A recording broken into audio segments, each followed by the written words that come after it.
അല്ലേ? മെറിലിന് ഈശോനെ ലൈഫിൽ തിരിച്ചറിഞ്ഞ് കഴിഞ്ഞപ്പോൾ മെറിലിൻ്റെ ലൈഫിലുണ്ടാകുന്നൊരു വ്യത്യാസം എന്താണ്? ഈശോയിലേക്ക് വന്നു കഴിഞ്ഞപ്പോൾ വ്യത്യാസം എന്താണ്? എൻ്റെ ലൈഫിൽ ഞാൻ ഈശോയെ കണ്ടത് എനിക്കൊരു ഭയങ്കര സന്തോഷമുണ്ട്. പിന്നെ സങ്കടം വന്നാലും ഈശോയോട് കൂടുതൽ അടുക്കണം എന്നുള്ളൊരു കോൺസെപ്റ്റാണ്. കാര്യം ഞാൻ പണ്ട് സങ്കടം വന്നപ്പം ഞാനിങ്ങനെ കരയും, ഭയങ്കര നിരാശപ്പെട്ട് അങ്ങനെ. ഇപ്പം എന്ന് പറയുമ്പോൾ ഞാൻ കൂടുതലായിട്ടും ചാപ്പലിൽ പോവും, അല്ലെങ്കിൽ കുർബാന കൂടും. അങ്ങനെയൊക്കെ എനിക്ക് ആ ഒരു സങ്കടത്തെ എനിക്ക് ഹാൻഡിൽ ചെയ്യാൻ പറ്റുന്ന പോലെ. എന്നിട്ട് എനിക്ക് എന്താണ് സങ്കടമായ കാരണങ്ങൾ അത് എനിക്കൊരു പോസിറ്റീവിലേക്ക് മാറ്റി വരുന്ന പോലെ. അങ്ങനെ നമ്മൾ സങ്കടം വരുമ്പോൾ ഈശോയുടെ തിരുന്നിരുന്നിരുന്ന് ഇപ്പം നമുക്ക് ഈശോയായിട്ട് നല്ല ബന്ധം വന്നിട്ടുണ്ടോ? ഏറെക്കുറെ. എൻ്റെ ഒരു പഴയ ഒരു ഇതിലാണെങ്കിൽ എൻ്റെ പ്രാർത്ഥന ലൈഫ് എന്ന് പറയുമ്പോൾ കുറച്ചേ ഉള്ളായിരുന്നു. ഇപ്പം അതേസമയം എനിക്ക് കുറച്ചും കൂടി ഈശോയുടെ ഇപ്പം ഏത് സാഹചര്യത്തിലായാലും എനിക്ക് ഈശോയുടെ കൂടെ അടുക്കാൻ പറ്റുന്നുണ്ട്.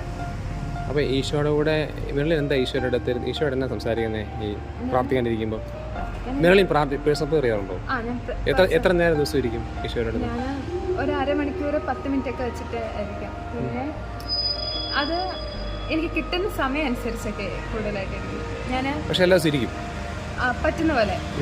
എന്തായാലും എനിക്ക് ഇരിക്കാതിരിക്കാൻ ഞാൻ ബസ്സിലൊക്കെ പോകുമ്പോഴായാലും ഞാൻ എൻ്റെ മൗനമായിട്ട് ഞാനിങ്ങനെ ഈശോയോട് ഇങ്ങനെ സംസാരിക്കാൻ എനിക്ക് പെട്ടെന്ന് ടെൻഷനൊക്കെ വരും.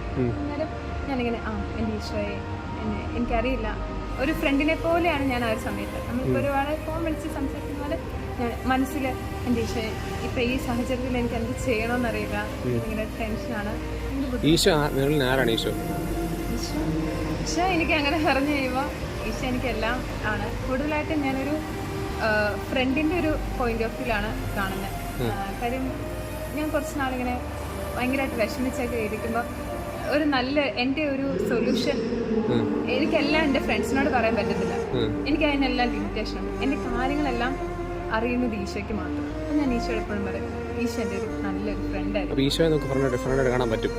ഫ്രണ്ടായി കാണാൻ പറ്റും. ഈശോയെ ഫ്രണ്ടായിട്ട് കാണുമ്പോൾ നമ്മുടെ ലൈഫ് ഭയങ്കര കളർഫുള്ളാവും, ഭയങ്കര സന്തോഷമാവും. ഒരു നല്ലൊരു ഫ്രണ്ടിനെ കിട്ടിക്കഴിഞ്ഞ് കഴിഞ്ഞാൽ നമ്മുടെ ലൈഫ് എപ്പോഴും അടിപൊളി സൂപ്പർ ആണെങ്കിൽ നമുക്ക് കളർഫുൾ ആവുമെന്ന് പറയാം. നമുക്ക് ഒരു നിധി കിട്ടിയെന്നാണ് ബൈബിളിനകത്ത് പറയുന്നത്. ആ നിധി കിട്ടിയിട്ടുണ്ട്. യെസ്, എനിക്ക് കിട്ടി. ഹാപ്പിയാണ്. ഞാൻ ഹാപ്പിയാണ്.